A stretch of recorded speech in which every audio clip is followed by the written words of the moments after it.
Well, thank you. And to get started with the Emergency Operations Center, this was a project that I pitched to my class in leadership, and it lost by 1 vote.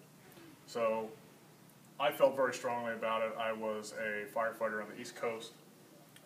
The way I came up with the idea was I went to the fire chief and said, what does the city need most? And he said that we needed an Emergency Operations Center. So that's how my project idea got started. So it took a couple years. We got some volunteers together. I started the Amateur Radio Club, and the city manager gave us this room to work with. This was what the room basically looked like when we got started. So you can see, wow. Needed a lot of work. This is kind of a storage area, but when we got free furniture for the EOC, we ended up not needing it all. So anyway, we decided we would rehab this room and started working on getting some donations, and we had manpower and unskilled labor like myself and skilled labor that we brought on. We put all new walls up, new drop ceiling, energy efficient lighting. The city was very helpful. They put in a generator outside, so a 25 kilowatt generator outside. This room can be used for anything public safety related.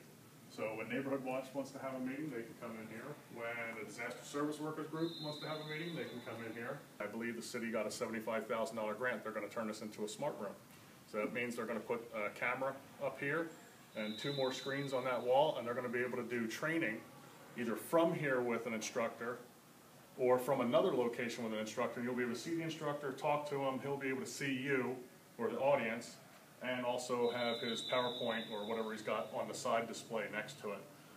In the event of a disaster that warranted the opening of this room, the city leaders would come here, and only the city leaders. This room would not be packed with people.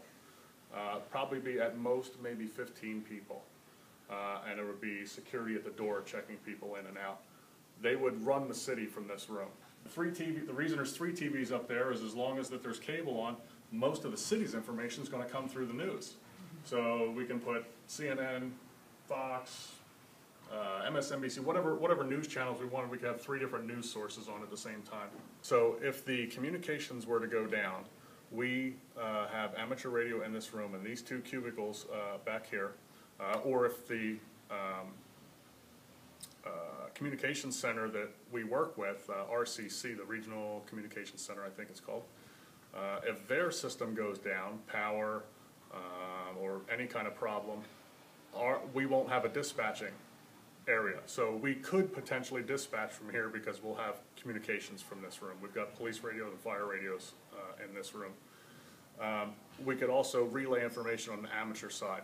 So we could put our amateur operators out in the field and shadow someone. What's the importance of citizens being involved in amateur radio?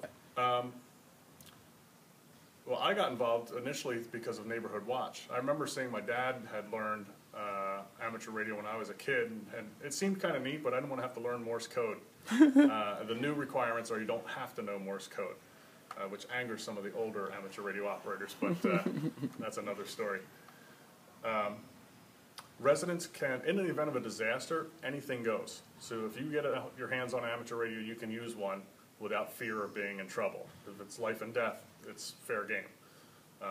However, to practice and really be good with it, you need to practice.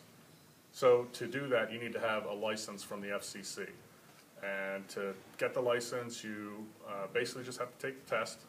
And there are classes around here. There's a great class up in Palos Verdes. Free class. You take it, it's 2 Saturdays, and then you take the test. And it's relatively painless. It costs you about maybe $15 for the testing materials, and otherwise it's free. People don't like to think about disasters. They just want to believe that everything's going to be perfect and just like they thought it was the day before. However, when a disaster happens and you pick up the phone and call someone and they don't show up, you now have a disaster that is yours. If it's major, it will be all of ours. If you would say one thing to encourage people in this direction for disaster preparedness, if you could say one thing to them, what would you say? Be prepared. Be prepared. Okay. Thanks again.